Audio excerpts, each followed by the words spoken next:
मेरे चैनल में आप सभी का स्वागत है। आज अपन बात करेंगे काव्य गुण के दूसरे भेद ओज गुण की। ओज गुण क्या है इसके बारे में अध्ययन करेंगे, इसके उदाहरण को समझेंगे। ओज गुण, ओज का अर्थ होता है उत्साह, पौरुषत्व, वीरता, साहस। ये सारे ओज गुण के अर्थ हैं। अगर इनका साधारण अर्थ अपन देखें, साधारण अर्थ ले ओज गुण का, तो ओज का अर्थ होता है उत्साह। ओज का अर्थ होता है उत्साह। उत्साह यानी ओज, या अपन कह सकते हैं जोश। ओज गुण का अर्थ है जोश या उत्साह। लेकिन परिभाषा काव्य गुण के हिसाब से अगर देखें तो परिभाषा थोड़ी लंबी है। परिभाषा लिखता हूं मैं पहले। ओज गुण की परिभाषा क्या है कि जिस काव्य को पढ़ने से मन में जोश, उत्साह,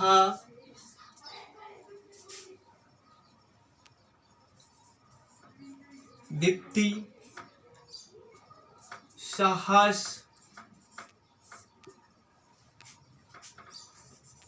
वीरता, पौरुष आदि उत्पन्न हो, उसे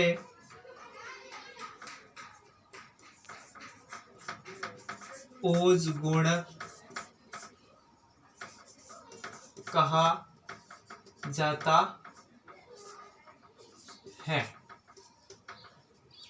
अर्थात ऐसा काव्य जिसे अपन पढ़ते समय मन में जोश है, उत्साह है, दीप्ति है, साहस है, वीरता है, पौरुष है आदि उत्पन्न हो, तो उसे ओज गुण कहेंगे। ओज गुण के लक्षण भी है कुछ।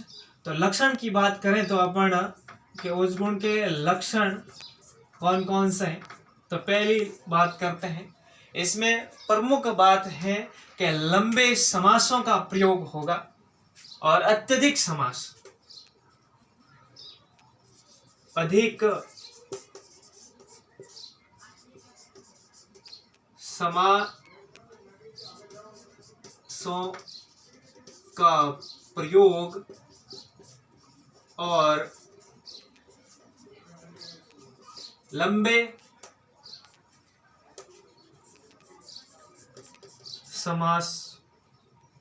समासों का प्रयोग। पहली बात तो अधिक समास यानी समास युक्त पदावली होगी। लंबे समास यानी लंबे लंबे समासों का प्रयोग होगा। दूसरी बात संयुक्त वर्ण, संयुक्त वर्णों का प्रयोग यानी संयुक्त वर्णों का प्रयोग होगा। कौन से संयुक्त वर्ण लिख रहा हूं?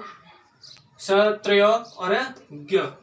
श, त्र, ज्ञ और स्र। इसके अतिरिक्त भी कुछ शब्द है, जैसे दो भिन्न वर्णों से मिलकर बने या दो द्वित स्वर्ण है, वो भी संयुक्त वर्ण की तरह इसमें काम में ले आते हैं। आगे बात करते हैं तीसरी विशेषता। इसमें ट वर्णों की प्रचुरता रहेगी, यानी ट वर्ग जो है वह भी इसमें अत्यधिक प्रयोग, ट वर्ग का अधिक प्रयोग। ट वर्ग का अधिक प्रयोग, संयुक्त वर्ण आगे ट वर्ग का अधिक प्रयोग। चौथी विशेषता है रैप युक्त पदावली। रैप युक्त पदावली यानी र वर्ण का ज्यादा प्रयोग, वो भी हलंत में यानी कि कई वर्ण के शब्द के ऊपर नीचे कहीं ना कहीं वर्ण के ऊपर र लगा हुआ होगा। जैसे अपन देखते हैं कर्म,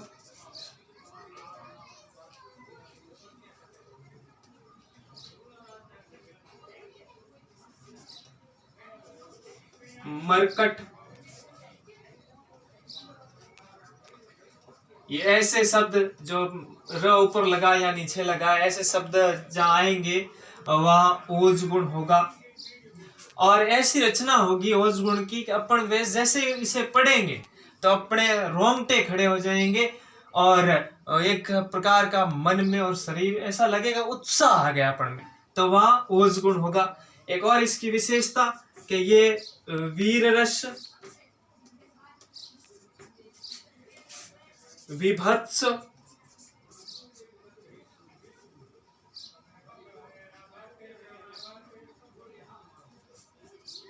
विभत्स, भयानक, रौद्र आदि रसों में इसका प्रयोग। वीर रस, विभत्स रस, भयानक रस, रौद्र रस, इन सभी रसों में इस ओज गुण का प्रयोग होता है। ये इस ओज गुण की विशेषताएं रही है और ये सारी अपनी कॉपी में नोट डाउन कर लें इसे। इसके बाद इसका एक अपन उदाहरण लेंगे, उदाहरण के माध्यम से इन्हें पढ़ेंगे। जो ये विशेषता मैंने बताई है, इन्हीं विशेषताओं का उदाहरण में मैं प्रयोग करके आपको बताऊंगा। पहले ये कॉपी में लिख लें, फिर उदाहरण लिखते हैं बोर्ड पर। अब ये ओज गुण का उदाहरण है, देखिए। हय रुंड घिरे गज झुंड घिरे, हय यानी घोड़े, रुंड घिरे युद्ध क्षेत्र का वर्णन है। यह युद्ध क्षेत्र का वर्णन जहाँ आए वह ओज गुण होता। हय यानी घोड़े, रुंड घिरे, गज झुंड घिरे, गज यानी हाथी, हाथियों के झुंड घिर गए। कट कट अवनी पर मुंड घिरे, कट कट अवनी यानी धरती, धरती पर मुंड यानी सिर जो है घिर गए। भू पर है विकट विस्तुंड घिरे, हाय वापस आ गया। भू पर विकट यानी भूमि पर, है विचलित होकर घोड़े हैं वो भी घिर गए, और विस्तुंड यानी हाथी वो भी विचलित होकर घिर गए।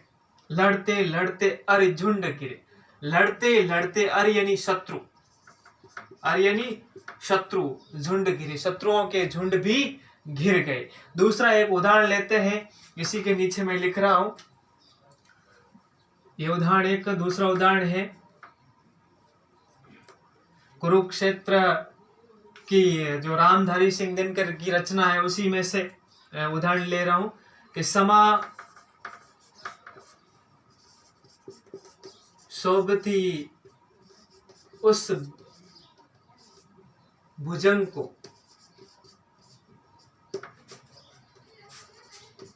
भुजंग को जिसके पास गरल हो,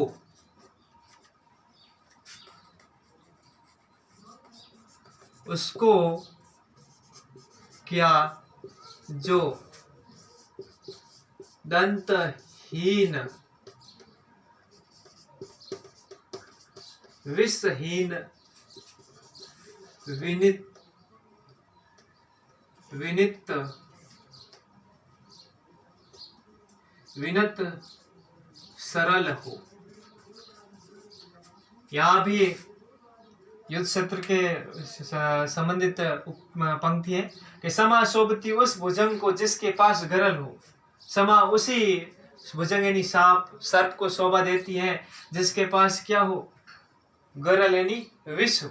उसको क्या जो दंतहीन विषहीन विनित सरल हो, उसके उसे क्या फर्क पड़ेगा। जो दंतहीन है, विषहीन है और विनित सरल है, स्वभाव से सरल है, ना तो उसके पास दांत है काटने के लिए, ना उसमें विष है, तो ऐसे से कोई प्रभाव नहीं पड़ने वाला।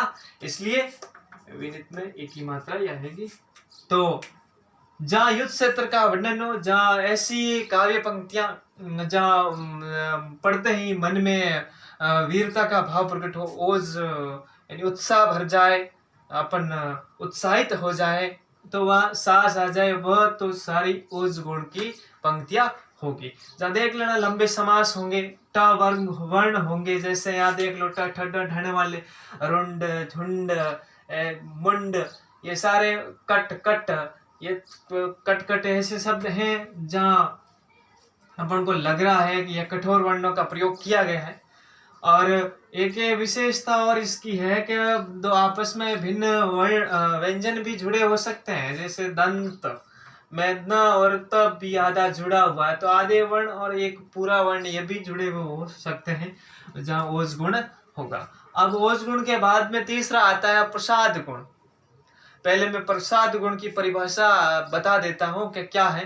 प्रसाद गुण यानी कि जिस ऐसा काव्य जो अपन पढ़ते ही अर्थ समझ जाए, यानी कि व्याख्या करने की आवश्यकता नहीं, सरलीकरण करने की आवश्यकता नहीं, सीधे पढ़ते ही अपने मन में अर्थ प्रकट हो जाए, वह होता है प्रसाद गुण। यानी प्रसाद की तरह ही सीधे पढ़ते ही अर्थ मालूम पड़ जाए अपन को, वह प्रसाद गुण होता है। उसके भी लक्षण और उदाहरण अपन लिखेंगे, ये आप अपने उदाहरण कॉपी में लिख लेना और इसे समझिए। विशेषता रही है वह काव्य गुण की किस प्रकार आवश्यकता नहीं। दूसरे है सरलीकरण न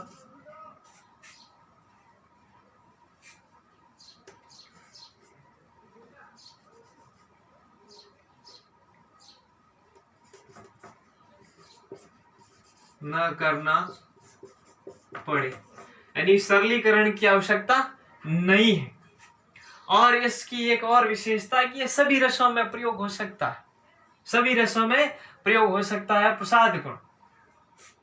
तीसरी विशेषता इसकी लगभग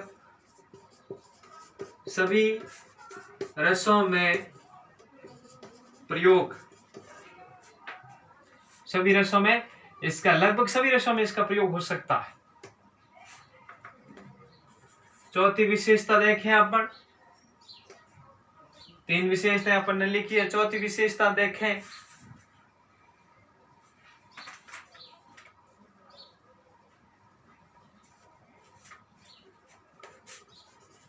काव्य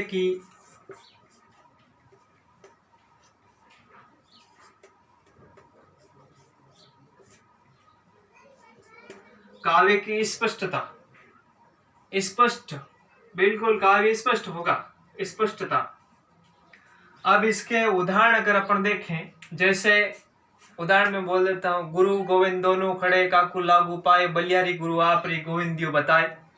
यानी कि जैसे ये कबीर जी का दो अपन ने बोला या पढ़ा, उसका अर्थ अपन को समझ में आ गया, यानी कि पढ़ते ही अर्थ का मालूम चल जाना प्रसाद गुण होगा। दूसरा कोई उदाहरण लेते हैं, जैसे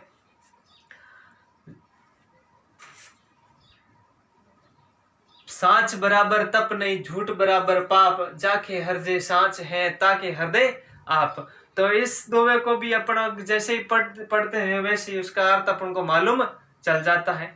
वैसे भिक्षुक की निराला की जो कविता है भिक्षुक, हिंदी में निराला की कविता है भिक्षुक, उसका वह कविता भी अपने प्रसाद गुण की है। दो पेट पीठ दोनों एक लेकर गुजरता है, लकुटिया टेक, उसका भी अर्थ स्पष्ट हो जाता है, तो वह भी इसमें प्रसाद गुण में आएगा। तो मैं उदाहरण लिख रहा हूं यही। तो अपन ने तीन उदाहरण लिखे, वह आता है। पहला है भिक्षुक कविता, निराला की कविता है। इसमें भिक्षुक जो निराला की प्रसिद्ध कविता रही है, एक भिक्षुक का वर्णन किया है। वह आता दो टूक कलेजे के, करता पछताता पथ पर आता, पेट पीठ दोनों मिलकर है एक, चल रहा लुकुटियां टेक। ये अपन जैसे ही पढ़ते हैं वैसे अपन को अर्थ है वो स्पष्ट हो जाता है। गुरु गोविंद दो खड़े, काकू लागू पाए, बलियारी गुरु आपकी गोविंद दियो बताए। अब इसे भी अपन पढ़ते ही अपन को ये पता चल जाता है कि कबीरदास जी का दोहा है, इसमें गुरु की महिमा बताई गई है। सांच बराबर तप नहीं, झूठ बराबर पाप, जाके हृदय साच हैं ताके हृदय आप। इसमें भी सत्य के बारे में बताया गया, और जिसके हृदय में सत्य है उसी के हृदय में ईश्वर बसता है। तो ये तीनों जो उदाहरण मैंने लिखे हैं वह अपन पढ़ते ही सीधे स्पष्ट रूप से अपन को अर्थ प्राप्त हो जाता है, अर्थ का अर्थबोध हो जाता है। इसलिए ये प्रसाद गुण है। प्रसाद गुण हो गया पूरा। काव्य गुण जो 3 अपन ने काव्य गुण पढ़े हैं, काव्य गुण पूरे हो गए। और चैनल को सब्सक्राइब करें, लाइक करें, शेयर करें। और कोई भी अगर मिस्टेक है कहीं पर भी और आपको लगती है कि ये कोई मिस्टेक है, तो कमेंट बॉक्स में उस गलती या मिस्टेक को आप कमेंट बॉक्स में लिख सकते हैं। आपके सुझाव अपेक्षित हैं और आपके सुझावों की सराहना की जाएगी। चैनल को लाइक करना भूलना मत। Thank you.